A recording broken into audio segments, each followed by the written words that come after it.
Masa kekuatan VOC di Indonesia, VOC atau dikenal dengan sebagai Kongsi Dagang atau Perusahaan Perdagangan Belanda di Indonesia. Hal yang melatar belakangi VOC yaitu para pedagang Belanda datang ke Indonesia saling bersaing satu sama lain untuk meraih keuntungan yang melimpah. Pada masa itu, Belanda sedang perang melawan bangsa Portugis dan Spanyol. Pemerintah Belanda akhirnya ingin menyatukan para pedagang Belanda dalam satu kongsi dagang atau perdagangan. Pemerintah Belanda juga yakin hal ini akan ampuh untuk kekuatan militer dan ekonomi bangsanya. Atas prakarsa Prince Maurits, VOC pun resmi didirikan pada tanggal 20 Maret 1602 di Amsterdam, Belanda. Tujuan utama didirikan VOC itu menghindari persaingan antar perdagangan Belanda, menghindari persaingan dengan bangsa Eropa lainnya, dan menghindari dan memonopoli perdagangan rempah. Selain itu juga VOC memiliki hak oktroi atau hak istimewa, yaitu hak mencetak uang sendiri, hak memelihara angkatan perang sendiri, hak memerintah negara yang diduduki, hak melakukan perjanjian dengan raja-raja, dan juga hak memonopoli perdagangan rempah. Dan akhirnya pada tahun 1749, tepatnya pada tanggal 24 Maret 1749, VOC pun mengalami keruntuhan akibat terjadinya korupsi. Materi berikutnya yaitu tentang kekuasaan Republik Bataaf di Indonesia pada tahun 1795. Prancis menyerbu Belanda, muncullah kaum patriot dari Prancis yang membuat Raja Willem V melarikan diri ke Inggris. Belanda pun dikuasai Prancis. Prancis kemudian membuat pemerintahan bernama Republik Bataaf yang dipimpin oleh Louis Napoleon. Pemerintah Indonesia pun di bawah kekuasaan Bataaf Raja Willem V kemudian menyampaikan surat Keo yang berisi pemerintah Belanda menyerahkan ke Inggris, bukan Prancis. Inggris pun ke Indonesia dan mengambil daerah Padang, Ambon, Aceh, dan membuat angkatan Bataaf ingin mengambil semua daerah bekas VOC. Louis memimpin Bataaf menunjuk Dendes. Tugasnya adalah satu, mempertahankan Jawa, hapus feodalisme, membuat berbagai kebijakan.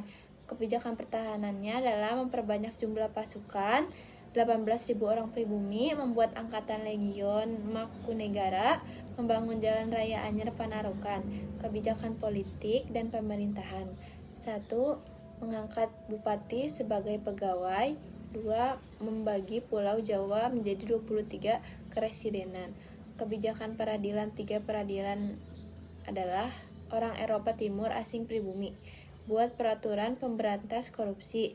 Kebijakan sosial ekonomi. 1. Melakukan pajak, meningkatkan penanaman yang laku di pasar dunia. Rakyat wajib menyerahkan hasil pertanian, menjual tanah kepada swasta.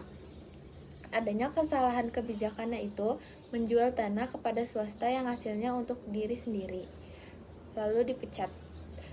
Jensen dipilih pada 1806. Jensen terusir karena wilayahnya dikuasai Inggris. 26 Agustus 1811, Batavia dikuasai Inggris. Jensen memiliki legion Mangkunegara untuk memukul Inggris tetapi tetap kalah. Pada 18 September 1811, Belanda dipaksa mendatangi perjanjian Tungtang, yaitu Pulau Jawa diserahkan kepada Inggris dan orang Belanda dipekerjakan di pemerintah Inggris. Materi selanjutnya yaitu tentang masa pemerintahan Inggris di Indonesia. Pada 18 September 1811, Raffles ditunjuk prinsip. Segala kerja Rodi menyerahkan wajib dihapus. Pemungutan pajak dihapus, tanah milik pemerintah. Kebijakan politik dan pemerintah. Membagi Pulau Jawa jadi 18 keresidenan, mengangkat bupati sebagai pegawai pemerintah. Kebijakan sosial ekonomi, menghapus penyerahan wajib, menghapus kerja Rodi, menjual tanah ke swasta, memberlakukan sistem sewa tanah. Untuk sistem sewa tanah, ketentuannya adalah petani menyewa tanah meskipun memiliki tanah harga sewa sesuai kondisi tanah, menggunakan uang tunai. Adanya banyak kendala pada masa Raffles, yaitu kurangnya pengawasan, bupati lebih kuat dibanding asisten Inggris, Pemerintah Raffles kurang memuaskan. Pada 1815, Raffles diganti John Venda. Namun tak lama Pulau Jawa harus diserahkan ke Belanda pada 1816. Selanjutnya, materi kekuasaan Belanda, Indonesia, dan tanaman paksa di Indonesia. Pada 1829, Van den Bosch mengajukan usulan harus melakukan penanaman tanaman di jajahan yang laku di pasaran dunia, dan kaum pribumi dijadikan kerja rodi atau tanah paksa. Ketentuannya adalah petani harus menyediakan 1/5 tanah miliknya. Tanah yang digunakan bebas pajak. Hasil panen diserahkan ke pemerintah. Pekerja diawasi penguasa pribumi. Penguasa pribumi diberi bonus ketika semakin besar setoran maka semakin besar bonus. Penguasa pun memaksa pribumi untuk menanam. Adanya bonus memicu penyelewengan terhadap luas tanah. Tanah 1/5 lebih digunakan.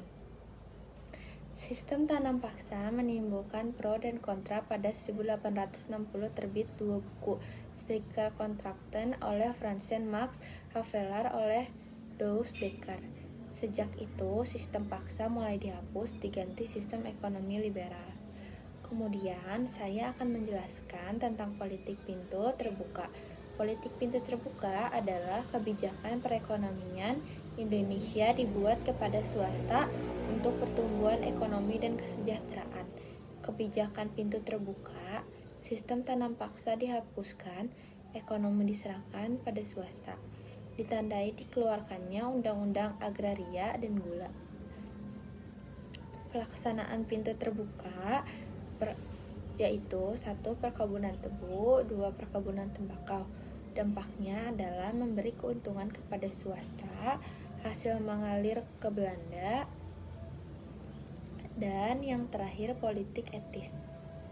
Program politik etis yaitu edukasi sebagai pendidikan, imigrasi sebagai saluran irigasi, emigrasi sebagai perataan penduduk. Penyimpanan politik etis, edukasi untuk tenaga kerja, irigasi untuk mengairi perkebunan, emigrasi untuk memenuhi tenaga kerja perkebunan.